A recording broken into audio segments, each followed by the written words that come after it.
ಎಫೆಸದವರಿಗೆ ಬರೆದ ಪತ್ರ 5ನೇ ಅಧ್ಯಾಯ 1ನೇ ವಾಕ್ಯ. ಎಫೆಸದವರಿಗೆ ಬರೆದ ಪತ್ರ 5:1. ಒಬ್ಬ ಶಿಷ್ಯನೇನ್ ಮಾಡಬೇಕು ಎಂದು ಅಲ್ಲಿ ಹೇಳ್ತಾರೆ. ದೇವರ ಅಕ್ಕರೆ ಮಕ್ಕಳು ನೀವು, ಆದ್ದರಿಂದ ದೇವರನ್ನೇ ಅನುಸರಿಸಿ ಬಾಳಿರಿ.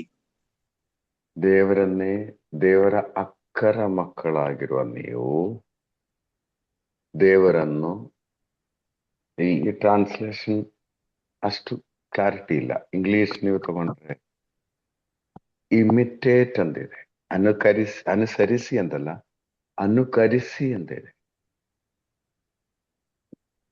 ಇಂಗ್ಲಿಷ್ ಯಾರಿಗಾದ್ರೂ ಓಪನ್ ಮಾಡಕ್ಕಾಗೋದಾದ್ರೆ ಇಮಿಟೇಟ್ ಅಂತಿದೆ.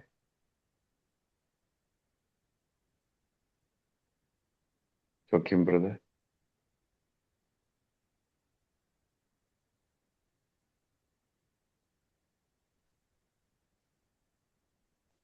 ಸಿಕ್ತಾ? 5:1 ಅಲ್ಲ? ಹ್ಮ್. As beloved children of God, strive to imitate him. Follow Imitate him. Imitate him. the example of Christ who loved you.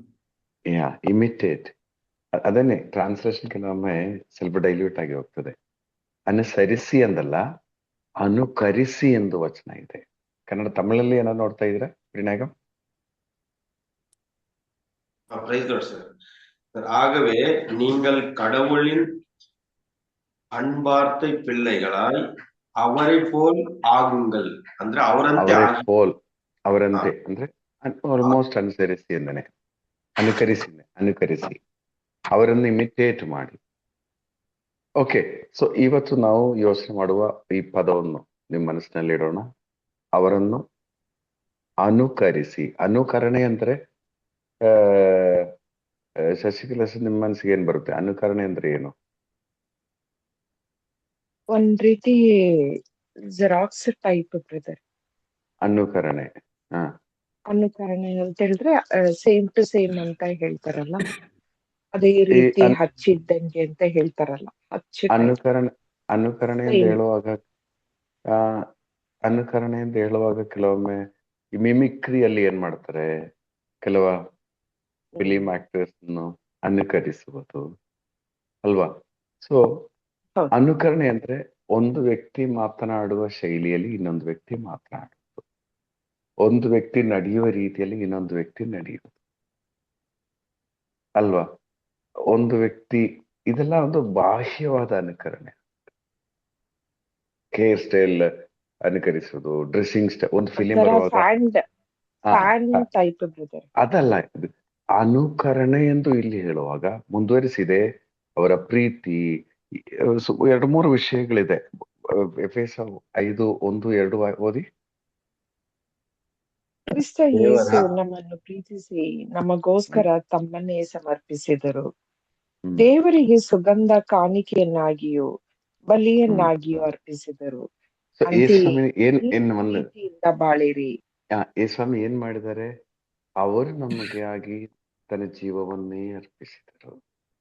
ಸುಗಂಧ ಕಾಣಿಕೆಯಾಗಿ ಅವರು ಜೀವಿಸಿದರು.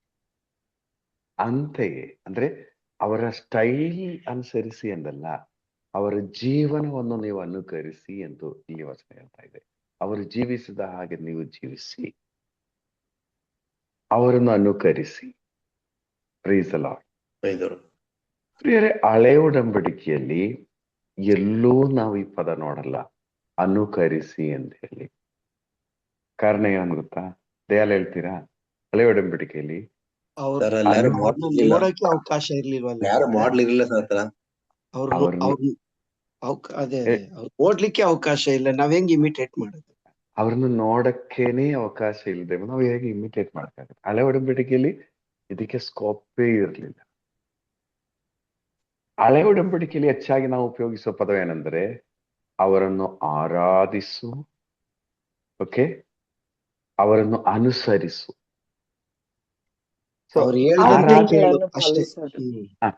ಆರಾಧಿಸುವುದು ಕಟ್ಟಳೆಗಳು ಮತ್ತು ಆಜ್ಞೆಗಳನ್ನ ಪಾಲಿಸುವುದು. ಸೊ ಈ 2 ಪದಗಳು ಹಳೆ ಒಡಂಬಡಿಕೆಯಲ್ಲಿ ಸಾಧ್ಯತೆ ಇತ್ತು. ಅವರನ್ನು ಆರಾಧಿಸುವುದು. ಸೊ ಆರಾಧಿಸುವುದು ಅಂತ ಹೇಳುವಾಗ ದೇವರ ಮಹಿಮೆಯ ಬಗ್ಗೆ ಹಳೆ ಒಡಂಬಡಿಕೆಯಲ್ಲಿ ತುಂಬಾ ಇದೆ. ಇಸ್ರಾಯೇಲ್ ಜನರನ್ನು ಮೇಘಸ್ತಂಭವಾಗಿಯೂ ಅಗ್ನಿಸ್ತಂಭವಾಗಿಯೂ ಅವರನ್ನು ಮುನ್ನಡೆಸಿದ ಸುಮಾರು ಸನ್ನಿವೇಶಗಳು ನಾವು ನೋಡ್ತಾ ಇದ್ದೀವಿ. ಧರ್ಮೋಪದೇಶ ಕಾಂಡದಲ್ಲಿ 33ನೇ ಅಧ್ಯಾಯ 26ನೇ ವಾಕ್ಯದಲ್ಲಿ, ಧರ್ಮೋಪದೇಶ 33:26.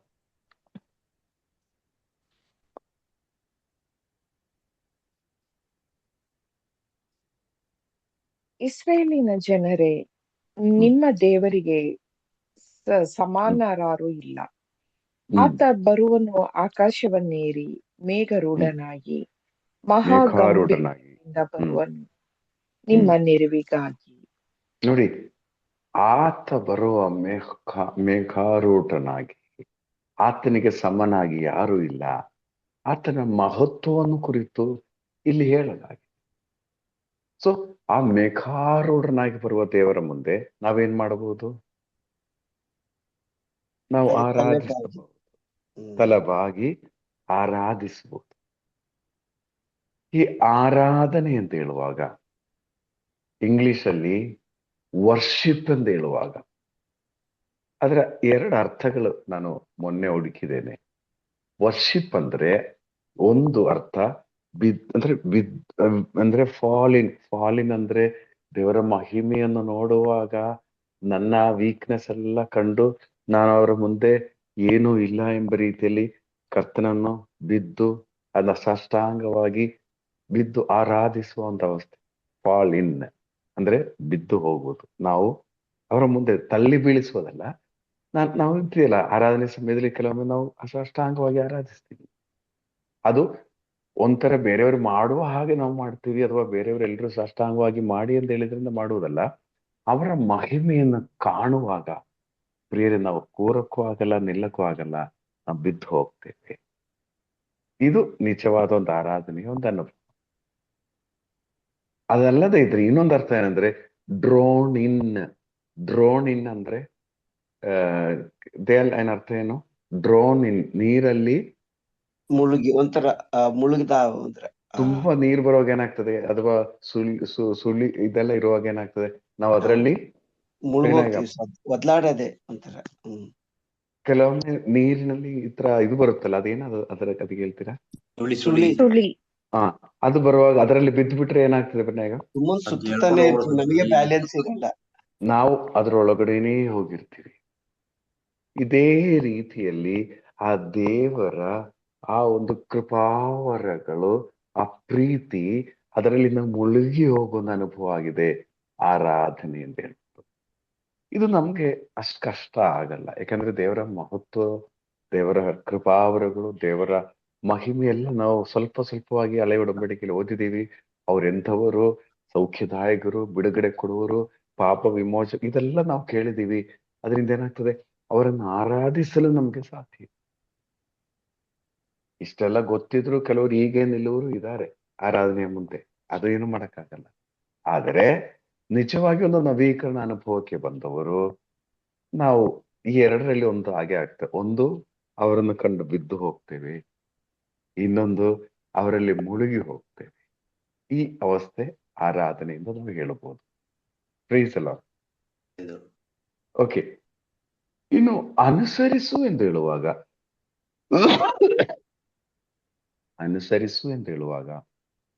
ಅವರು ನಮ್ಗೆ ಕಟ್ಟಲೆ ಕೊಟ್ಟಿದ್ದಾರೆ. ಯಾರ ಮುಖಾಂತರ ಕೊಟ್ಟಿದ್ದಾರೆ? ಮೋಶೆಯ ಮುಖಾಂತರ ಕೊಟ್ಟಿದ್ದಾರೆ. ಈ ವಿಮೋಚನಾ ಕಾಂಡದಲ್ಲಿ 18ನೇ ಅಧ್ಯಾಯ ನೋಡಿ. ವಿಮೋಚನಾ ಕಾಂಡ 20ನೇ ಅಧ್ಯಾಯ 18ನೇ ವಾಕ್ಯ. ವಿಮೋಚನಾ ಕಾಂಡ 20ನೇ ಅಧ್ಯಾಯ 18ನೇಯ ವಾಕ್ಯ.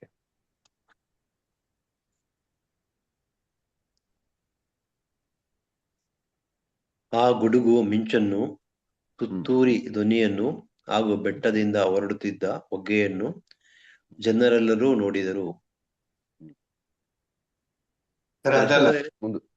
ಅಲ್ಲ, ಅವರು ದೇವರಲ್ಲಿ ಸ್ವಲ್ಪ ಭಕ್ತಿ ಇಲ್ಲದವರು.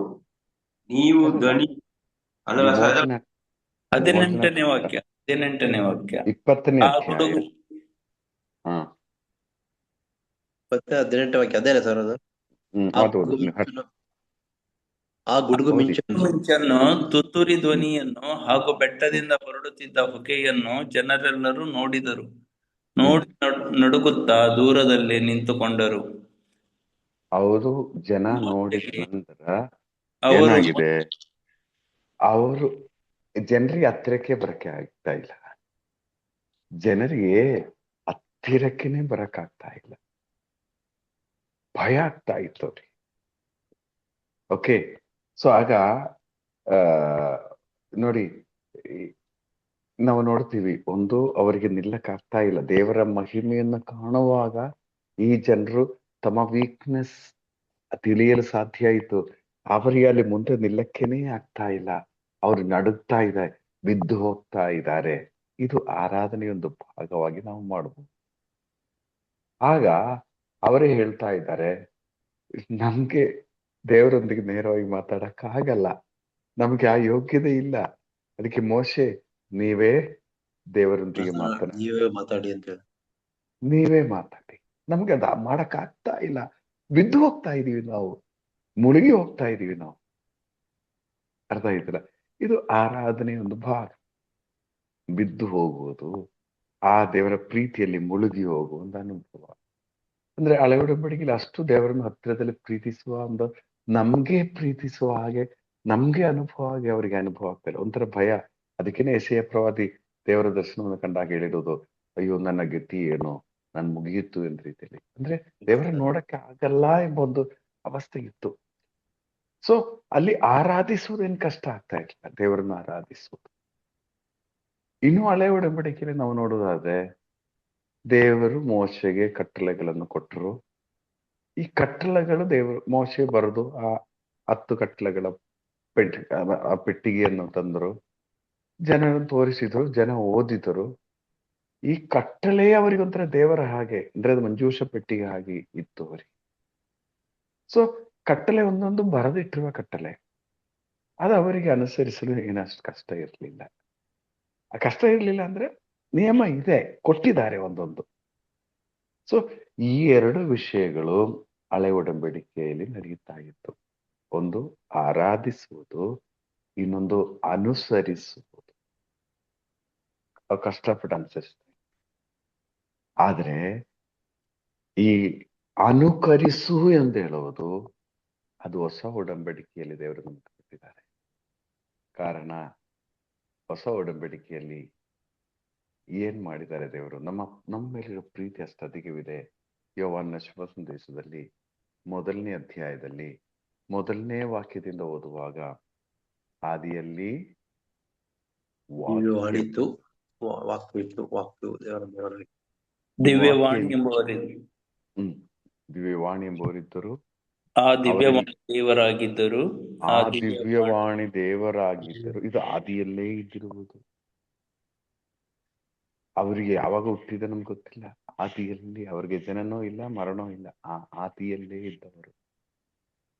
ಆದಿಯಲ್ಲಿ ದಿವ್ಯವಾಣಿ ವಾಕ್ಯವಿತ್ತು. ಇನ್ನು ಮುಂದುವರಿಸುವಾಗ, ಅವರು ದೇವರೊಂದಿಗೆ ಇದ್ದರು. ಅರ್ಥ ಆಯ್ತಲ್ಲ? ಅವರು ದೇವರಾಗಿದ್ದರು. ಓದಿ 2ನೇ ವಚನ ಓದಿ. ಅನಾದಿಯಿಂದಲೇ ಅವರು ದೇವರೊಂದಿಗೆ ಇದ್ದರು. ದಿವ್ಯವಾಣಿಯ ಮುಖಾಂತರವೇ ಸಮಸ್ತವು ಉಂಟಾಯಿತು. ಉಂಟಾದವುಗಳಲ್ಲಿ ಯಾವುದು ಆ ದಿವ್ಯವಾಣಿಯಿಂದಲ್ಲದೆ ಆದುದಲ್ಲ. ಆ ದಿವ್ಯವಾಣಿಯಲ್ಲಿ ಸಜೀವವಿತ್ತು. ಆ ಜೀವವೇ ಮಾನವ ಜನಾಂಗದ ಜ್ಯೋತಿ. ಓಕೆ, ಸೊ ಈ ದಿವ್ಯವಾಣಿ ಮಾನವ ಜನಾಂಗದ ಜ್ಯೋತಿಯಾಗಿ ಭೂಮಿಯಲ್ಲಿ ಹುಟ್ಟಿದ್ರು. ಈಗ ನಾನು ನಿಮ್ಗೆ ಒಂದು ಪ್ರಶ್ನೆ ಆಗ್ತದೆ. ಯೇಸು ಸ್ವಾಮಿ 5 ವಯಸ್ಸಿನಲ್ಲಿ ಶಿಲುಬೆಗೆ ಏರಿಸಲ್ಪಟ್ಟರು, ನಮಗೆ ಬಿಡುಗಡೆ ಸಿಗ್ತಾ ಇತ್ತ? ದಯಾಲು, ರಿಪೀಟ್ ಅಗೇನ್. ಯೇಸು ಸ್ವಾಮಿ ಒಂದು ವೇಳೆ ಯೇಸು ಸ್ವಾಮಿಯನ್ನು 5 ವಯಸ್ಸಿರುವಾಗ ಇವರೆಲ್ಲ ಸೇರಿಸಿ ಶಿಲುಬೆ ಏರಿಸಿ ಕೊಂದಿದ್ರು. ಅವ್ರನ್ನೇನು ನಾವು ನೋಡೇ ಇಲ್ಲ, ಅವ್ರು ಏನ್ ಮಾಡಿದ್ರು ಅಂತಾನೆ ಗೊತ್ತಿಲ್ಲ, ನಾವೇನ್ ಫಾಲೋ ಮಾಡಕ್ಕಾಗ್ತದೆ? ನಮ್ಗೆ ವಿಮೋಚನೆ ಸಿಗ್ತಾ ಇತ್ತ? ಸಿಗ್ತಾ ಇತ್ತು ಆದ್ರೆ ನಾವೇನ್ ಕಲಿತಾ ಇದ್ವಿ ಬ್ರದರ್? 5 ವಯಸ್ಸಿನಲ್ಲಿ ಕೊಂದಿದ್ರು ನಮ್ಗೆ ಬಿಡುಗಡೆ ಸಿಗ್ತಾ ಆಗ್ತಾ ಇತ್ತು, ನಮ್ಗೆ ಹ್ಮ್. ರಕ್ಷಣೆ ಸಿಗ್ತಾ ಇತ್ತು. ಆದ್ರೆ ಅವರು 33 ವಯಸ್ಸುವರೆಗೆ ಜೀವಿಸಿರೋದು ಏನಕ್ಕೆ? ನಾವು ಯಾರು ಹೇಳ್ದ ಹಾಗೆ ಅನುಕರಣೆ ಮಾಡ್ಬೇಕಿತ್ತಲ್ಲ. ನಾವು ಹಾ. ಅನುಕರಣೆ ಮಾಡಬೇಕು.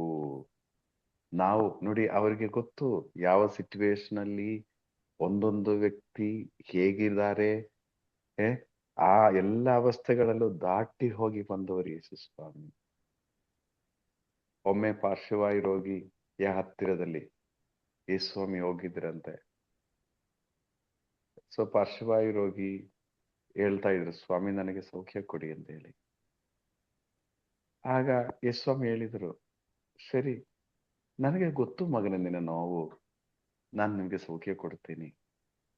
ಆಗ ಪಾರ್ಶ್ವವಾಯು ರೋಗಿ ಹೇಳ್ತಾ ಇದ್ರಂದ್ರೆ, ನೀವು ಯಾವಾಗ ಪಾರ್ಶ್ವವಾಯು ರೋಗ ಅನುಭವಿಸ್ತೀರಿ, ಹೇಗೆ ನಿಮ್ಗೆ ನನ್ನ ನೋವು ಗೊತ್ತಾಗ್ತದೆ? ಹಾಗೆ ಯೇಸು ಸ್ವಾಮಿ ಹೇಳಿದ್ರಂದ್ರೆ, ಮಗನೇ, ನನ್ನ ಶಿಲುಬೆಯಲ್ಲಿ ತೂಗಾಡುವಾಗ ನನ್ನ ಕೈ ಅಲುಗಾಡಿಸಕ್ ಆಗ್ತಾ ಇರ್ಲಿಲ್ಲ, ನನ್ನ ಕಾಲುಗಳು ಅಲುಗಾಡಿಸಕ್ ಆಗ್ತಾ ಇಲ್ಲ. ಪಾರ್ಶ್ವವಾಯು ಅವಸ್ಥೆಯಲ್ಲೇ ನಾನಿದ್ದೆ, ನನಗೆ ಗೊತ್ತು ನಿನ್ನ ನೋವು ಅಂತ. ಅಂದ್ರೆ ಸಕಲ ಮನುಷ್ಯರ ಸಕಲ ವೇದನೆಗಳು ತಿಳಿದು ಜೀವಿಸಿ ಸತ್ತಾಗ ಈಗ ನಮ್ಗೊಂದು ಮಾದರಿಯನ್ನು ಅವರು ತೋರಿಸಿದ್ದಾರೆ. Praise the lord. ಎಲ್ಲಾ ವಲಯಗಳಲ್ಲೂ ಅವರು ಮಾದರಿ ತೋರಿಸಿ, ಅದೇನೆ 1 ಪೇತ್ರ 2:21 ಹೇಳ್ತಾ ಇದ್ದಾರೆ. 1 ಪೇತ್ರ 2:21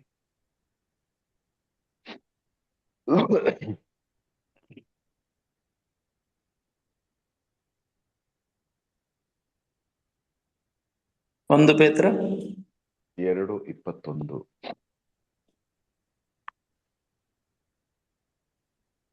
ನೀವು ನೀವು ಹೀಗೆ ಜೀವಿಸಬೇಕೆಂದೇ ದೇವರು ನಿಮ್ಮನ್ನು ಕರೆದಿದ್ದಾರೆ. ಕ್ರಿಸ್ತ ಯೇಸು ಸಹ ನಿಮಗಾಗಿ ಹಿಂಸೆ ಬಾಧೆಯನ್ನು ಅನುಭವಿಸಿದರು. ಮುಂದುವರಿಸಿ. ತಮ್ಮ ಹೆಜ್ಜೆಯ ಜಾಡನ್ನೇ ನೀವು ಅನುಸರಿಸುವಂತೆ ನಿಮಗೊಂದು ಆದರ್ಶವನ್ನು ಬಿಟ್ಟು ಹೋದರು. ಆದರ್ಶವನ್ನು ಇಲ್ಲೂ ಸಹ ಅನುಸರಿಸುವಂದೇ ಇದೆ. ಇದು ಆಕ್ಚುಲಿ ಇದು ಸಹ ಅನುಕರಿಸುವಂತೇನೆ ಇದೆ. ತನ್ನ ಹೆಜ್ಜೆಯಲ್ಲಿ ಹೆಜ್ಜೆ ಹಾಕಿ ನೀವು ಅದೇ ಅನುಕರಣೆ ಮಾಡುವಂದೇ ನಿಮಗೊಂದು ಮಾದರಿಯನ್ನು ಕೊಟ್ಟಿದ್ದಾರೆ ಅಲ್ವಾ? ನಿಮ್ಗೊಂದು ಮಾದರಿಯನ್ನು ಕೊಟ್ಟಿದ್ದಾರೆ ಯೇಸು. ಸೊ ಈ 33 ವರ್ಷ ಜೀವಿಸಿ ಅವರು ನಮ್ಗೊಂದು ಮಾಡೆಲ್ ಅನ್ನು ಕೊಟ್ಟಿದ್ದಾರೆ. ಹಳೆ ಒಡಂಬಡಿಕೆಯಲ್ಲಿ ಇದು ಹೇಳಕ್ಕೆ ಸಾಧ್ಯ ಇರಲಿಲ್ಲ, ಒಂದು ಮಾಡೆಲ್ ಇರಲಿಲ್ಲ. ನಮ್ಗೆ ದೇವರೊಂದು ಮಾಡೆಲ್ ಅನ್ನು ಕೊಟ್ಟಿದ್ದಾರೆ. ಯೋಹಾನನ ಶುಭ ಸಂದೇಶಕ್ಕೆ ಬರುವಾಗ 13ನೇ ಅಧ್ಯಾಯ 13ನೇ ವಾಕ್ಯದಲ್ಲಿ ಆ ಕೊನೆಯ ಭೋಜನದ ಸಮಯದಲ್ಲಿ, ಬೋಧಕರೇ, ಪ್ರಭುವೇ ಎಂದು ನೀವು ನನ್ನನ್ನು ಕರೆಯುತ್ತೀರಿ. ನೀವು ಹಾಗೆ ಹೇಳುವುದು ಸರಿಯೇ. ನಾನು ಬೋಧಕನೂ ಹೌದು, ಪ್ರಭುವೂ ಹೌದು. 13 ಯೋಹಾನನ ಶುಭ ಸಂದೇಶ. ಅದೇ ಸರ್. ಅದೇ ಓದಿ. ನಿಮಗೆ ಪ್ರಭುವು ಬೋಧಕನು ಆಗಿರುವ ನಾನೇ ನಿಮ್ಮ ಕಾಲುಗಳನ್ನು ತೊಳೆದಿರುವಾಗ ನೀವು ಸಹ ಒಬ್ಬರ ಕಾಲುಗಳನ್ನು ಇನ್ನೊಬ್ಬರು ತೊಳೆಯುವ ಹಂಗಿನಲ್ಲಿದ್ದೀರಿ. ನೋಡಿ ಏನ್ ಸಮಯ ಹೇಳ್ತಾ ಇದ್ದಾರೆ, ನಾನ್ ನಿಮ್ಮ ಕಾಲುಗಳನ್ನು ತೊಳೆದಿದ್ದೀರಿ. ನಮ್ಗೊಂದು ಮಾಡೆಲ್ ತೋರಿಸಿದ್ದಾರೆ. ಆಕ್ಚುಲಿ ಆ ಕಾಲದಲ್ಲಿ ಈ ಪದ್ಧತಿ ಹೇಗೆಂದ್ರೆ, ನಾವು ಒಂದು ಮನೆಗೆ ಗೆಸ್ಟ್ ಆಗಿ ಹೋಗುವಾಗ ಒಂದು ಆ ಮನೆಯಲ್ಲಿ ಗುಲಾಮರಿದ್ರೆ ಅವರು ನಮ್ಮ ಕಾಲುಗಳು ತೊಳೆಯುತ್ತಾರೆ. ಗುಲಾಮರಿಲ್ಲದೆ ಇದ್ರೆ ಏನ್ ಮಾಡ್ಬೇಕು? ಈ ಗ್ರೂಪ್ ಅಲ್ಲಿ ಯಾರು ತುಂಬಾ ಚಿಕ್ಕವರಾಗಿದ್ದಾರೆ ಅವರು ಬೇರೆಯವರ ಕಾಲುಗಳು ತೊಳೆಯಬೇಕು. ಇದು ಪದ್ಧತಿಯಲ್ಲಿ. ಒಂದು ಅಲ್ಲಿರುವ ಗುಲಾಮರು, ಸ್ಲೇವ್ಸ್. ಇನ್ನು ಅವರಿಲ್ಲದೆ ಇದ್ರೆ ಈ ಗುಂಪಿನಲ್ಲಿರುವ ಚಿಕ್ಕವರು ಪಾದಗಳು ತೊಳೆಯಬೇಕು. ಚಿಕ್ಕವರು ಅಂತ ಹೇಳುವಾಗ ವಯಸ್ಸಿನಲ್ಲಿ ಮಾತ್ರ ಅಲ್ಲ, ಒಂದು ಸ್ಥಾನ. ಇದು ನೀವು ನೋಡಿ, ಈ ಗ್ರೂಪ್ ಅಲ್ಲಿ ಲೀಡರ್ ಯೇಸು ಸ್ವಾಮಿ, ಆದ್ರೆ ಅವರ ಸ್ಥಾನವನ್ನು ನೋಡದೆ ಚಿಕ್ಕವನಾಗಿ ಎಲ್ಲರ ಪಾದಗಳನ್ನು ತೊಳೆಯುತ್ತಾ ಇದ್ದಾರೆ. ಪಾದಗಳು ತೊಳೆಯುವಾಗ 15ನೇ ವಾಕ್ಯದಲ್ಲಿ ಹೇಳ್ತಾ ಇದೆ, ನೀವು ಸಹ ನನ್ನಂತೆ ಮಾಡಿದೆ. ನೀವು ಸಹ ನಾನು ನನ್ನಂತೆಯೇ ನಿಮಗೆ ಒಂದು ಆದರ್ಶವನ್ನು ಕೊಟ್ಟಿದ್ದೇನೆ. ನಾನು ನನಗೊಂದು ಆದರ್ಶ ಅಂದ್ರೆ ಒಂದು ಮಾಡೆಲ್ ಅನ್ನು ಕೊಟ್ಟಿದ್ದೆ. ಅದರಿಂದ ನಾನು ನಿಮಗೆ ಮಾಡಿದಂತೆಯೇ ನೀವು ಇತರರಿಗೆ ಮಾಡಿರಿ. ನಾನು ಮಾಡಿದಂತೆ ನೀವು ಇದನ್ನೇ ಇತರರಿಗೆ ಮಾಡಿರಿ. ಸೊ ಪ್ರಿಯರೇ, ಯೇಸು ಸ್ವಾಮಿ ನಮಗೆ ಹೇಳುತ್ತಾ ಇರುವುದು ಏನೆಂದರೆ, ನಾನು ಮಾಡಿದಂತೆ ನೀವು ಇತರರಿಗೆ ಮಾಡಿರಿ. ಈ ಗ್ರೂಪ್ ಅಲ್ಲಿರುವ ಎಷ್ಟು ತಂದೆಯರು, ಎಷ್ಟು ತಾಯಿಯರು ತಮ್ಮ ಮಕ್ಕಳಿಗೆ ಹೇಳಬಹುದು, ನನ್ನ ಹಾಗೆ ನೀವು ಜೀವಿಸಿ ಎಂದು. ನಾನು ಜೀವಿಸುವ ಹಾಗೆ, ನನ್ನ ಸ್ವಭಾವದಂತೆ ನಿಮ್ ಸ್ವಭಾವ ಆಗಲಿ ಅಂತ ಹೇಳಕ್ಕೆ ಎಷ್ಟು ಜನರಿಗೆ ಸಾಧ್ಯ ಆಗ್ತದೆ? ನಾವೆಲ್ಲ ಅವ್ರಿಗೆ ಬ್ರದರ್ ನೀವು ಇನ್ನೂ ಚೆನ್ನಾಗಿ ಓದ್ಬೇಕು, ಇನ್ನೂ ಆ ಲೆವೆಲ್ಗೆ ಹೋಗ್ಬೇಕು, ಹಾಗೆ ಮಾಡ್ಬೇಕು, ಈಗ ಮಾಡ್ಬೇಕು ಅಂತೆಲ್ಲ ಹೇಳ್ತಾರೆ.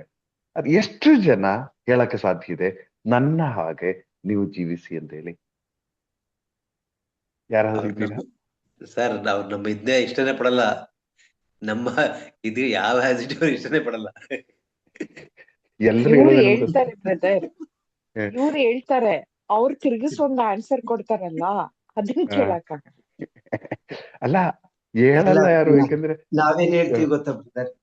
ಪಕ್ಕದ ಮನೇಲಿ ಇದ್ದ ನೋಡು, ಅವ್ನು ಎಷ್ಟ್ ಚೆನ್ನಾಗ್ ಓದ್ತಾನ, ಅವನಂಗ್ ಓದು, ಅವನಂತೆ ಡಾಕ್ಟರ್ ಆಗು, ಇವನಂತೆ ಇಂಜಿನಿಯರ್ ಆಗು, ಇವನಂತೆ ಲಾಯರ್, ಬರೀ ಅವನಂತೆ ಇವನಂತೆ ಅಂತೀವಿ, ನನ್ನಂತೆ ಖಂಡಿತ ಹೇಳೋದೇ ಇಲ್ಲ. ಅದೇ ಮಾತ್ರವಲ್ಲ, ನಮ್ಗೂ ಹೀಗಾಯ್ತು, ನೀವು ಈ ತರ ಆಗ್ಬಾರ್ದು, ನೀವು ಇನ್ನೂ ಒಳ್ಳೆಯವರಾಗ್ಬೇಕು, ಈ ಸ್ಟೈಲೇ ನಾವು ಹೇಳೋದು. ನಮ್ಗೂ ಈ ಸ್ಥಿತಿ ಆಯ್ತು. ಬೇರೆ ನನ್ನಂತೆಯೇ ನೀವು ಜೀವಿಸಿ ಅಂತ ಹೇಳಕ್ಕೆ ಗಟ್ಸಿರೋರು ಎಷ್ಟು ಜನ ಇದ್ದೀರಿ? ಆಸ್ತಿ ವಿಷಯಗಳಲ್ಲ, ಸ್ವಭಾವದಲ್ಲಿ, ಮಾತಲ್ಲಿ, ಕ್ಯಾರೆಕ್ಟರ್ ಅಲ್ಲಿ, ಆಟಿಟ್ಯೂಡ್ ಅಲ್ಲಿ ನನ್ನಂತೆಯೇ ನೀವು ಇರಬೇಕು ಅಂತ ಹೇಳಿ ಹೇಳಕ್ಕೆ ಎಷ್ಟು ಜನ? ಯಾಕಂದ್ರೆ ನಮ್ಗೆ ಗೊತ್ತು ನಮ್ ವೀಕ್ನೆಸ್ ಅಲ್ಲ, ನಮ್ ಮಾತಾಡೋ ಶೈಲಿ ನಮ್ಗೆ ಗೊತ್ತು. ನನ್ನ ಹಾಗೆ ಇರಬಾರ್ದು ಅಂತ ಹೇಳುವವರೇ ಜಾಸ್ತಿ ಇರ್ತದೆ. ಆದ್ರೆ ಯೇಸ್ವಾಮಿ ಹೇಳ್ತಾ ಇದ್ರೆ, ನೀವು ನನ್ನಂತೆಯೇ ನೀವು ಮಾಡಿರಿ ಅಂತ ಹೇಳಿ. ಈ ಮೊನ್ನೆ ಒಬ್ರು ಹೇಳಿದ್ರು, ಮದುವೆ ಮುಂಚೆ ಎಲ್ಲ ಹುಡುಗಿಯರು ಹುಡುಗರನ್ನು ಹುಡುಕುವಾಗ ಅವರ ಒಂದು ಇದೇನಂದ್ರೆ, ಈ ಹುಡುಗ ಪ್ರೇಯರಲ್ಲಿ ಇರಬೇಕು ಎಂಬುದು ಒಂದು ಆಸೆ ಇದೆ. ಹೌದಾ ಬನ್ನೇಗ? ಇಲ್ಲ ಬ್ರದರ್, ಹೌದು ಸರ್. ಈಗಿನ ಟ್ರೆಂಡ್ ನಮ್ಗೆ ಗೊತ್ತಿಲ್ಲ. ನಾನು ಕೇಳೇ ಒಂದ್ ಇಲ್ಲ. ಒಂದ್ 10 ವರ್ಷಗಳ ಹಿಂದೆ ಎಲ್ಲ ಕುಡಿಯಬಾರ್ದು, ಧೂಮಪಾನ ಮಾಡಬಾರ್ದು, ಹಾ, ಹಾ. ಸ್ವಲ್ಪ ಪ್ರೇಯರ್ ಅಲ್ಲೆಲ್ಲ ಇರಬೇಕು ಅಲ್ವಾ ದಯಾಲ್? ಈಗ ಹಾಗಿಲ್ಲ, ಕಂಪ್ಲೇಂಟ್ ಬಾಕ್ಸ್ ಆಗಿರೋದು. ದಯಾಲ್ ಹೌದು ಬ್ರದರ್, ಏನ್ ಗೊತ್ತಾ, ಒಂಥರ ಸ್ಪಿರಿಚುವಲ್ ಲೈಫ್ ಅಂದ್ರೆ ಭಯ ಭಕ್ತಿ ದೇವ್ರ ಈ ಒಂದು ಇರ್ಬೇಕು ಅಂತಿತ್ತು. ಈಗ ದೇವ್ರ ಸೇವಕ ಅಂದ ತಕ್ಷಣ ಹುಡುಗಿನೂ ಸಿಕ್ಕಲ್ಲ. ಅಲ್ಲ, ಪ್ರೇಯರ್ ಅಲ್ಲಿ ಇದ್ರೆ ಅವ್ರ ಪ್ರಾಬ್ಲಮ್ ಇಲ್ಲ, ಅವ್ರು ಬೇರೆ ಮಿಸ್ಟೇಕ್ಸ್ ಇರಲ್ಲ, ಒಳ್ಳೆ ವ್ಯಕ್ತಿಯಿಂದ ಒಂದು ಭಾವನೆ ಇದೆ. ಆ ಅವಸ್ಥೆ ಇರುವಾಗ ಓಕೆ, ನೋ ಪ್ರಾಬ್ಲಮ್ ಅಂತ ಹೇಳಿ ಹುಡುಗಿನ ಪ್ಯಾರೆಂಟ್ಸ್ ಹೇಳ್ತಾರೆ. ಪ್ರಾಬ್ಲಮ್ ಏನಂದ್ರೆ, ಮದುವೆ ಆದ್ಮೇಲೆ ಪ್ರೇಯರ್ ಅಲ್ಲಿ ಬಂದ್ಬಿಟ್ರೆ ಇವ್ರಿಗೆ ಕಷ್ಟ ಆಗ್ತದೆ ಅಲ್ವಾ? ಮದುವೆ ಬೇರೆಗೆ ಮಾತ್ರ ಪ್ರೇಯರ್ ಇರ್ಬೇಕು, ಅದಾದ್ಮೇಲೆ ಪ್ರೇಯರ್ ಇರಬಾರ್ದು. ಈ ಸ್ಟೈಲೇ ಈಗಿರೋದು. ಸೊ ನನ್ನಂತೆಯೇ ಆಗಿರಿ ಎಂದು ಯೇಸು ಸ್ವಾಮಿ ಹೇಳುವಾಗ ನೀವು ಅರ್ಥ ಎಷ್ಟು ಗಟ್ಸಿರ್ಬೇಕು ಆ ರೀತಿ ಹೇಳಕ್ಕೆ. ನನ್ನಂತೆ ಆಗ್ಬೇಕು ಅಂದ್ರೆ ಪ್ರಿಯರೇ, ಯೇಸು ಸ್ವಾಮಿ ಅವರ ಜೀವನದಲ್ಲಿ ಒಮ್ಮೆಯೂ ಸಹ ಅವರ ಅಧಿಕಾರಗಳನ್ನು ಉಪಯೋಗಿಸಿ ಜೀವಿಸಲಿಲ್ಲ. 5 ರೊಟ್ಟಿಯಿಂದ 5,000 ಜನರಿಗೆ ಕೊಟ್ರು.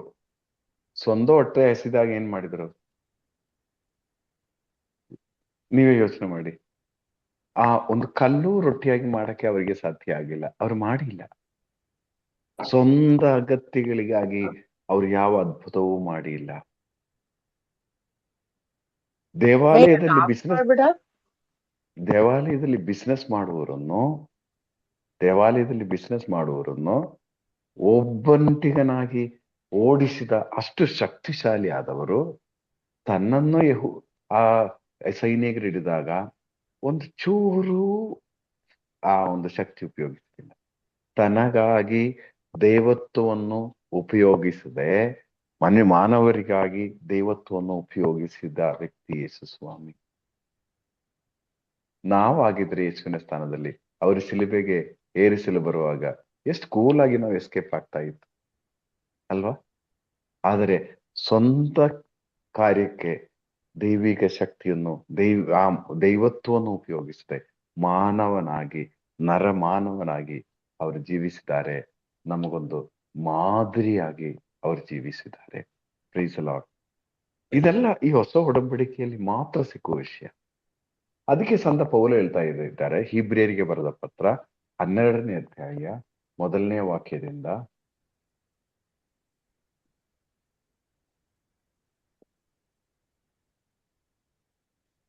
ಹೀಬ್ರಿಯರಿಗೆ ಬರೆದ ಪತ್ರ 12ನೇ ಅಧ್ಯಾಯ 1ನೇ ವಾಕ್ಯ. ಆದ ಕಾರಣ ಇಷ್ಟು ಮಂದಿ ಸಾಕ್ಷಿಗಳು ದೊಡ್ಡ ಮೇಘದಂತೆ ನಮ್ಮ ಸುತ್ತಲೂ ಆವರಿಸಿರುವಾಗ ನಮಗೆ ಅಡ್ಡಿಯಾಗಬಲ್ಲ ಹೊರೆಯನ್ನು ಅಂಟಿಕೊಳ್ಳುವ ಪಾಪವನ್ನು ತೆಗೆದುಹಾಕಿ ನಮಗಾಗಿ ನೇಮಿಸಿರುವ ಓಟದ ಸ್ಪರ್ಧೆಯಲ್ಲಿ ನಾವು ಚಿರಚಿತ್ತದಿಂದ ಭಾಗವಹಿಸೋಣ. ಮುಂದುವರಿಸಿ. ವಿಶ್ವಾಸವನ್ನು ಹುಟ್ಟಿಸುವ ಮತ್ತು ಅದನ್ನು ಪರಿಪೂರ್ಣಗೊಳಿಸುವ ಯೇಸು ಸ್ವಾಮಿಯನ್ನು ಗುರಿಯಾಗಿಟ್ಟು ಓಡೋಣ. ಯಾರನ್ನು ಗುರಿಯಾಗಿಟ್ಟು? ವಿಶ್ವಾಸವನ್ನು ಹುಟ್ಟಿಸುವ, ಅದನ್ನು ಪೂರ್ಣಗೊಳಿಸುವ ಯೇಸು ಸ್ವಾಮಿಯನ್ನು ಗುರಿಯಾಗಿಟ್ಟು ಓಡೋಣ. ಪ್ರಿಯರೇ, ಸಂತ ಪೌಲರು ಓಡ್ತಾ ಇದ್ದಾರೆ. ಕೊನೆಯಲ್ಲಿ ಸಂತ ಪೌಲರು ಹೇಳಿದ್, ನಾನು ನನ್ನ ಓಟವನ್ನು ಕಂಪ್ಲೀಟ್ ಮಾಡಿದ್ದೇನೆ. ಸೊ ಈ ಓಟವನ್ನು ಕಂಪ್ಲೀಟ್ ಮಾಡಲು ಸಾಧ್ಯ. ಯಾವಾಗ ಕಂಪ್ಲೀಟ್ ಆಗುವುದು? ಯೇಸು ಸ್ವಾಮಿಯನ್ನು ಕಂಪ್ಲೀಟ್ ಆಗಿ ನಾವು ಅನುಕರಿಸುವಾಗ, ಇಮಿಟೇಟ್ ಮಾಡುವಾಗ, ಯೇಸು ಸ್ವಾಮಿಯ ಪ್ರೀತಿ ನಮ್ಮಿಂದ ತುಂಬಿ ಹರಿಯುವಾಗ ಈ ಓಟವು, ಅಂದ್ರೆ ಯೇಸುವಿನೊಂದಿಗೆ ನಾವು ಅಟ್ಯಾಚ್ ಆಗುವಾಗ ಈ ಓಟವು ಕಂಪ್ಲೀಟ್ ಆಗ್ತದೆ. ಅಂದ್ರೆ ಈ ಯೇಸು ಸ್ವಾಮಿ ನಮ್ಮ ಒಳಗಡೆ ಬರುವಾಗ, ಯೇಸು ಸ್ವಾಮಿಯನ್ನು ಪಕ್ಕಾ ಇಮಿಟೇಟ್ ಮಾಡಬೇಕಾದ್ರೆ ಒಂದೇ ಮಾರ್ಗ, ಅವರು ನಮ್ಮಲ್ಲಿ ಆಗಮಿಸಬೇಕು.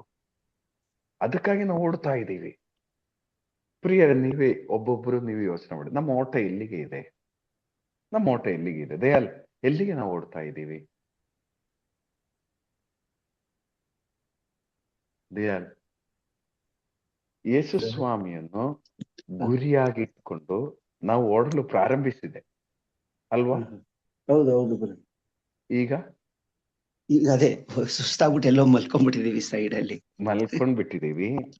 ಕೆಲವರು ಓಡ್ತಾ ಇದ್ದಾರೆ, ಅದು ಯೇಸುನ ಗುರಿಯಾಗಿ ಇಟ್ಕೊಂಡು ಓಡ್ತಾ ಇದೀವೋ, ಈ ಕಡೆಗೆ ಓಡ್ತಾ ಇದೀವೋ, ಬ್ಯಾಕ್ ಸೈಡ್ ಹೋಗ್ತಾ ಇದೀವೋ ಗೊತ್ತಿಲ್ಲ.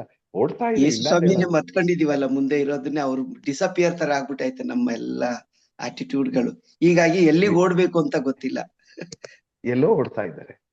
ಪ್ರಿಯರೇ ನೋಡಿ, ನಾವು ಯೇಸುವನ್ನೇ ಗುರಿಯಾಗಿಟ್ಕೊಂಡು ಓಡ್ತಾ ಇದೀಯಾ? ಒಂದೊಂದು ಹೆಜ್ಜೆಯಲ್ಲೂ ನೀವು ಯೋಚನೆ ಮಾಡಿ. ಓಡಿದರೆ ಮಾತ್ರನೇ ನಾನು ಯೇಸುವನ್ನು ಅನುಕರಿಸಲು ಸಾಧ್ಯ. ನನ್ನ ಪ್ರಕಾರ ಇದು ನಮ್ಗೊಂದು ಕಟ್ಟಳೆಯಾಗಿ ಪೌಲರು ನಮಗೆ ಕೊಟ್ಟಿದ್ದಾರೆ. ಸಂತ ಪೌಲರ ಮುಖಾಂತರ ಪವಿತ್ರ ಆತ್ಮರು ಕೊಟ್ಟಿದ್ದಾರೆ. ನೀವು ಯೇಸುವನ್ನು ಅನುಕರಿಸಬೇಕು. ನೀವು ಇತರರೊಂದಿಗೆ ಮಾತನಾಡುವಾಗ ಯೇಸುವನ್ನು ಅನುಕರಿಸಬೇಕು. ನಿಮ್ಮ ಮಾತು, ನಿಮ್ಮ ಪ್ರವೃತ್ತಿ, ನಿಮ್ಮ ಚಿಂತೆ, ನಿಮ್ಮ ಯೋಚನೆ ಎಲ್ಲವೂ ಯೇಸುವನ್ನು ಅನುಕರಿಸಿ. ಹೊರಗಡೆ ಅನುಕರಣೆ ಮಾಡೋದಲ್ಲ, ನಿಮ್ಮ ಒಳಗಡೆನೂ ಯೇಸುವನ್ನು ಅನುಕರಿಸಬೇಕು. ನೋಡಿ, ಯೇಸು ಸ್ವಾಮಿ ಶಿಷ್ಯರಿಗಾಗಿ ಪ್ರಾರ್ಥಿಸುವಾಗ ಹೀಗೆ ಹೇಳ್ತಾ ಇದೆ. ಯೋಹನ್ನ ಶುಭ ಸಂದೇಶ 17ನೇ ಅಧ್ಯಾಯ 6ನೇ ವಾಕ್ಯದಲ್ಲಿ ಯೇಸು ಸ್ವಾಮಿ ಈಗ ಪ್ರಾರ್ಥಿಸ್ತಾ ಇದ್ದಾರೆ.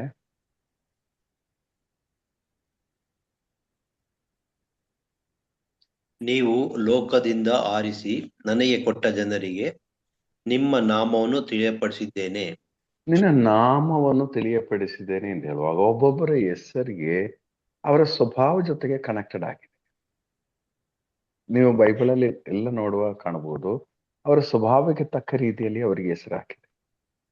ಸೊ ಈ ನಾಮವನ್ನು ಪ್ರಕಟಪಡಿಸಿದೆ ಅಂತ ಹೇಳುವಾಗ, ಪಿತನೇ ನಿಮ್ಮ ಸ್ವಭಾವವನ್ನು ನಾನು ಇವರಿಗೆ ಪ್ರಕಟಪಡಿಸಿದ್ದೇನೆ.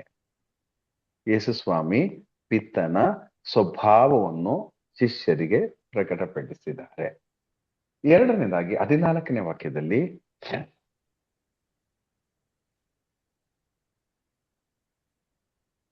ನಿಮ್ಮ ಸಂದೇಶವನ್ನು ಇವರಿಗೆ ನಿಮ್ಮ ತಿಳಿಸಿದ್ದೇನೆ. ಸಂದೇಶವನ್ನು ಇವರಿಗೆ ತಿಳಿಸಿದ್ದೇನೆ. ನಿಮ್ಮ ಸಂದೇಶವನ್ನು ಅಂತ ಹೇಳುವಾಗ ಒಂದ್ ರೀತಿ ಅವರ ಹೃದಯದಲ್ಲಿರುವ ಏನೆಲ್ಲಾ ಚಿಂತಗಳಿದೆಯೋ ಅದೆಲ್ಲ ನಾನು ಇವರಿಗೆ ಪ್ರಕಟಪಡಿಸಿದ್ದೇನೆ. ನಿಮ್ಮ ಸಂದೇಶವನ್ನು, ನಿಮ್ಮ ಹೃದಯವನ್ನು ನಾನು ಇವರಿಗೆ ಪ್ರಕಟಪಡಿಸಿದ್ದೇನೆ. ಸೊ ಮೊದಲು ಯೇಸುಸ್ವಾಮಿ ಪ್ರಾರ್ಥಿಸ್ತಾ ಇದ್ದಾರೆ, ಪಿತನೇ ನಿಮ್ಮ ಸ್ವಭಾವವನ್ನು ನಾನು ಈ ಶಿಷ್ಯರಿಗೆ ಪ್ರಕಟಪಡಿಸಿದ್ದೇನೆ. ಎರಡನೇದಾಗಿ ಪ್ರಾರ್ಥಿಸ್ತಾ ಇದ್ದಾರೆ, ಪಿತನೇ ನಿಮ್ಮ ಹೃದಯವನ್ನು ನಾನು ಇವರಿಗೆ ಪ್ರಕಟಪಡಿಸಿದ್ದೇನೆ. ಮೂರನೇದಾಗಿ 22ನೇ ವಾಕ್ಯದಲ್ಲಿ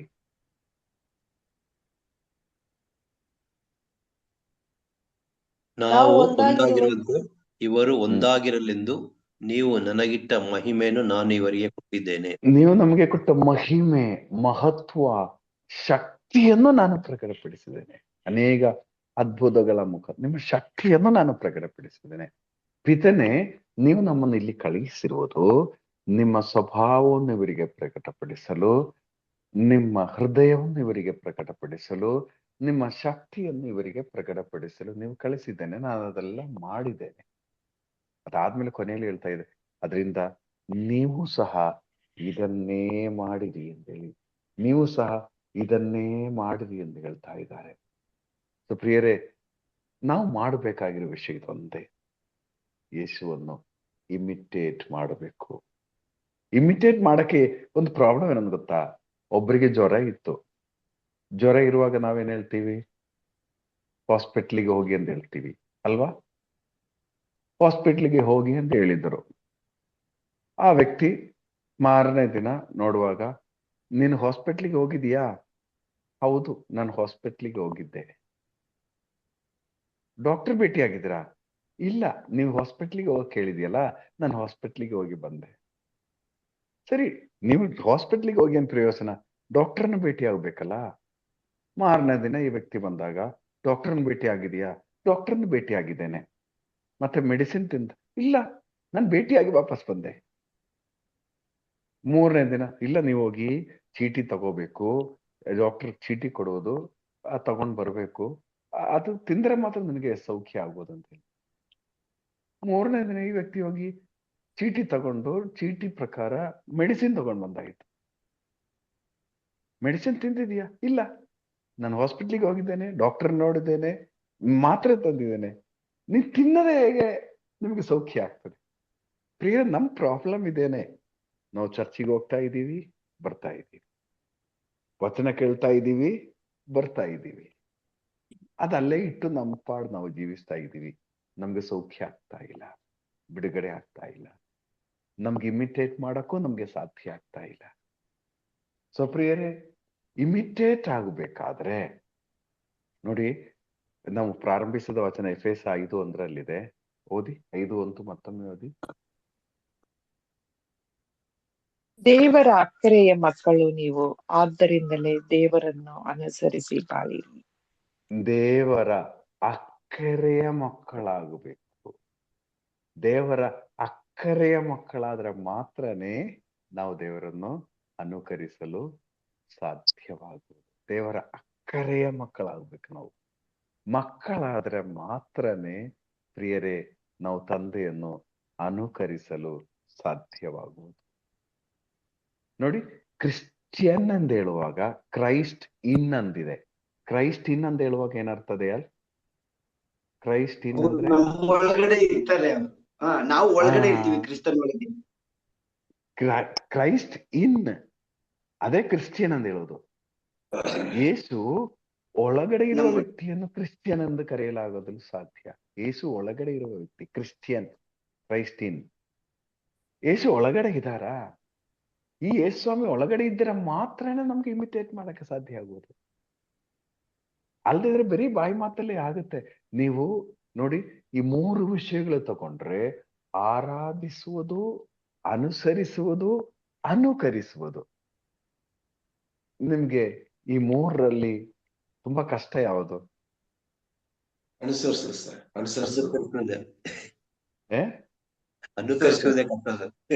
ಆರಾಧಿಸುವುದು ಕಷ್ಟ ಇದೆಯಾ?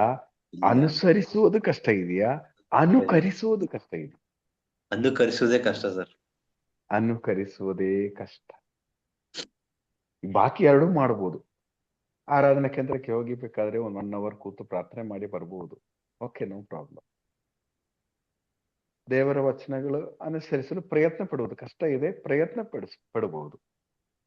ಆದ್ರೆ ಅನುಕರಿಸುವುದು ಅಂತ ಹೇಳುವಾಗ ನನ್ಗೆ ಗೊತ್ತಿಲ್ಲ, ನಿಮ್ಗೆ ಅನುಕರಣೆ ಅಂತ ಹೇಳುವಾಗ ಅದರ ಅರ್ಥ ಕರೆಕ್ಟ್ ಆಗಿ ಗೊತ್ತೇ ಆಯ್ತು ನನ್ಗೆ ಗೊತ್ತಿಲ್ಲ. ಅನುಕರಣೆ ಅಂತ ಹೇಳುವಾಗ ಶಶಿಕಲಾ ಸಿಸ್ಟರ್ ನಿಮ್ಗೆ ಏನ್ ಅರ್ಥ ಆಯ್ತು ಅನುಕರಣೆ ಅಂತ ಹೇಳುವಾಗ, ಇಮಿಟೇಟ್ ಅಂತ ಹೇಳುವಾಗ? ಅವ್ರು ಪೂರ್ಣ ಅವ್ರನ್ನ ನಮ್ಮನ್ನ ಅದ್ ಹೆಂಗೆ ಗೊತ್ತಾ ಬ್ರದರ್, ಒಬ್ರು ಹೇಳ್ತಾರೆ ಗೊತ್ತಾ, ಹಿಂಗೆ ಅವ್ರನ್ನೇ ನಾವಾಗದು. ಓಕೆ, ಅದೇ ಭರತನಾಟ್ಯಂ ಕ್ಲಾಸಿಗೆ ಹೋದ್ರೆ ಏನೇನ್ ಭಂಗಿ ತೋರಿಸ್ತಾರೆ ಅದನ್ನ ರಿಪೀಟ್ ಇವ್ರು ಫಾಲೋ ಅಂತಾರೆ, ಅದೇ ಸ್ಟ್ರಕ್ಚರ್ ಅಲ್ಲಿ ಹೋಗ್ತಾರೆ. ಅದಾದ್ರೂ ಇದು ಇದಾಗೋಗುತ್ತೆ ಬ್ರದರ್. ಅದು ಹೇಗೋ ಮಾಡ್ಬೋದು, ನೋಡಿದ್ರೆ ಅವ್ರನ್ನೇ ನೋಡ್ದಂಗ ಆಯ್ತು ಅಂತ ಹೇಳ್ತಾರಲ್ಲ. ಈಗ ಯಾರಿಗಾದ್ರೂ ವ್ಯಕ್ತಿಗ್ ನೋಡಿದ್ರೆ ಅವ್ರ ಮಾತಾಡೋ ರೀತಿ, ಅವ್ರ ನಡ್ಕೊಳ್ಳೋ ರೀತಿ ನೋಡಿ ಅವ್ರಿಗೆ ನೋಡ್ದಂಗ ಆಯ್ತು, ಸೇಮ್ ಟು ಸೇಮ್ ಅವ್ರ ಅಪ್ಪನ್ ತರಾನು ಅವ್ರ ಅಮ್ಮನ್ ತರಾನು ಅವ್ರ ತರಾನು ಅಂತ ಹೇಳ್ತಾರಲ್ಲ, ಆ ರೀತಿ ಹೇಳ್ಬೇಕು. ಬಾಹ್ಯವಾಗಿ ಮಾತ್ರವಲ್ಲ, ಈ ಥಾಟ್ ಪ್ರಾಸೆಸ್ ಇದೆಯಲ್ಲ, ಥಿಂಕಿಂಗ್, ಯೋಚನೆ, ಅದು ಸಹ ಅವರ ಹಾಗಿರ್ಬೇಕು. ಹೊರಗಡೆ ಏನೋ ಮಾಡ್ಬೋದು, ಡ್ರಾಮಾ ತೋರಿಸ್ಬೋದು, ಒಳಗಡೆ. ಕೆಜೆ ಸರ್, ಈ ಅನುಕರಣೆ ಒಂದ್ಸರಿ ಕ್ಲಿಯರ್ ಆಗಿ ಎಕ್ಸ್ಪ್ಲೈನ್ ಮಾಡ್ತೀರಾ? ಅನುಕರಣೆ ಅಂತ ಹೇಳುವಾಗ ಸರ್, ಒಬ್ಬ ವ್ಯಕ್ತಿ ಇನ್ನೊಬ್ಬ ವ್ಯಕ್ತಿ ಇಬ್ಬರು ಒಂದೇ ತರ ಇರುವಂಗೆ, ಮಾತು, ನಡೆ, ನುಡಿ ಎಲ್ಲದರಲ್ಲೂ ಸ್ವಭಾವದಲ್ಲೂ ಒಂದೇ ತರ ಇರುವಾಗ. ಬಾಹ್ಯವಾಗಿ ಮಾತ್ರವಲ್ಲ, ಆಂತರಿಕವಾಗಿಯೂ. ಶ್ರೀಸ್ವಾಮಿ ಇಲ್ಲಿ ನಮ್ಗೆ ಹೇಳ್ತಾ ಇದ್ದಾರೆ, ನೀವು ನನ್ನನ್ನು ಅನುಕರಿಸು. ಪ್ರಿಯರೇ, ಒಂದು ಶಿಷ್ಯನೆಂದು ಹೇಳುವಾಗ ಈ ದೇವರನ್ನು ಅನುಕರಿಸುವ ವ್ಯಕ್ತಿ ಆಗ್ತಾರೆ. ಅದಲ್ಲದೆ ಇದ್ರೆ, ಇವತ್ತು ಶಶಿಕಲಾ ಸಿಸ್ಟರ್ ನೋಡುವಾಗ ಯೇಸುವನ್ನು ನೋಡುವ ಹಾಗೆ ಕಾಣ್ತಾ ಇದೆಯಲ್ಲ, ಇವತ್ತು ಪೆರಿನಾಯಮ ನೋಡುವಾಗ ಯೇಸುವನ್ನು ನೋಡುವ ಹಾಗೆ ಕಾಣ್ತಾ ಇದೆಯಲ್ಲ, ಇವತ್ತು ಹರ್ಷಣನ್ನು ನೋಡುವಾಗ ಯೇಸುವನ್ನು ನೋಡುವ ಹಾಗೆ ಕಾಣ್ತಾ ಇದೆಯಲ್ಲ, ಬಾಕಿ ಎಲ್ಲ ಗೊಂಬೆಗಳ ಹಾಗಿದೆ. ಓಕೆ, ಈಗ ಯೇಸುವನ್ನು ನೋಡುವ ಹಾಗೆ ಕಂಡ್ರೆ ಮಾತ್ರ ಸಾಲದು, ಈ ವ್ಯಕ್ತಿ ಯೇಸು ಆಗಿದ್ದಾರೆ. ಪ್ರಿಯರೇ, ಇದು ಒಂದೊಂದು ವ್ಯಕ್ತಿಗಳು ಯೇಸುವಾಗಿ ಮಾರ್ಪಾಡಾಗುವಾಗ ಆ ವ್ಯಕ್ತಿಗೆ ಮಾತ್ರನೇ ಶಿಷ್ಯನಾಗಲು ಸಾಧ್ಯವಾಗುವುದು. Praise the lord. KJ sir, ಯಾವಾಗ ಬ್ರದರ್ ಆಗುತ್ತೆ, ಆಗ್ತಾ ಬರ್ತಾ ಇದೆ, ಡಿಗ್ರಿ ಬೈ ಡಿಗ್ರಿ ಓಡ್ತಾ ಇದೀವಿ ನಾವು, ಯೇಸುವನ್ನು ನೋಡಿ ಓಡ್ತಾ ಇದೀವಿ. ಬಹುಶಃ ಬ್ರದರ್, ಈ ಸಂತರುಗಳನ್ನ ರಕ್ತ ಸಾಕ್ಷಿಗಳಾಗಿ ಕೊಂದಿದ್ದೇ ಬಹುಶಃ ಅವರು ಸಂಪೂರ್ಣ ಯೇಸುವನ್ನೇ ಇವರಲ್ಲಿ ನೋಡ್ಬಿಟ್ರ ಅಂತ. ಹೌದು, ಈ ವ್ಯಕ್ತಿಯನ್ನು ಉಳಿಸಿದ್ರೆ ಕಷ್ಟ ಆಗುತ್ತೆ. ಅದಕ್ಕೇನೆ ಕ್ರಿಶ್ಚಿಯನ್ಸ್ ಕೊಲ್ಲಕ್ಕೆ ಎಷ್ಟು ಮಾತ್ರ ಪ್ರಯತ್ನ ಪಟ್ಟರು ಗೊತ್ತಾ? ಸ್ಟಾರ್ಟಿಂಗ್ ಅಲ್ಲಿ ಮೊದಲನೇ ಶತಮಾನದಲ್ಲಿ ಅಷ್ಟು ಕಿರುಕುಳ ಕೊಟ್ರು. ಇವರಿದ್ರೆ ನಮ್ಗೆ ಪೆಟ್ಟಾಗುತ್ತೆ ಅಂತ ರೀತಿಯಲ್ಲಿ. Yes KG sir. Sir, starting miss ಆಗ್ಬಿಡ್ತು, ನನಗೆ ಕನೆಕ್ಷನ್ ಸಿಕ್ಕಿಲ್ಲ. ಸರ್, ಸೊ ನಿಮ್ಗೆ ಸಿಕ್ಕಿರೋ ಭಾಗದಿಂದ ಅದು ಕಂಪ್ಲೀಟ್ ಆಗುತ್ತೆ. Okay, it's okay. ಆಗ ನೀವು ಉಳಿದವರು ನೀವು ಶೇರ್ ಮಾಡಿ, ನಿಮ್ಗೆ ಇವತ್ತು ಸಿಕ್ಕಿರುವ ಒಂದು ವಚನ, ಯಾವ ಪ್ರೇರಣೆ ನಿಮ್ಗೆ ಸಿಕ್ತು? ಪ್ರೇರಣೆ ಹೇಳಿ ಬ್ರದರ್. ಅವಾಗ ನಮ್ಮ ಆಗಿನ ಕಾಲದಲ್ಲಿ ರೇಡಿಯೋಗಳಿದ್ವು, ನ್ಯೂಸ್ ಕೊಡ್ತಾ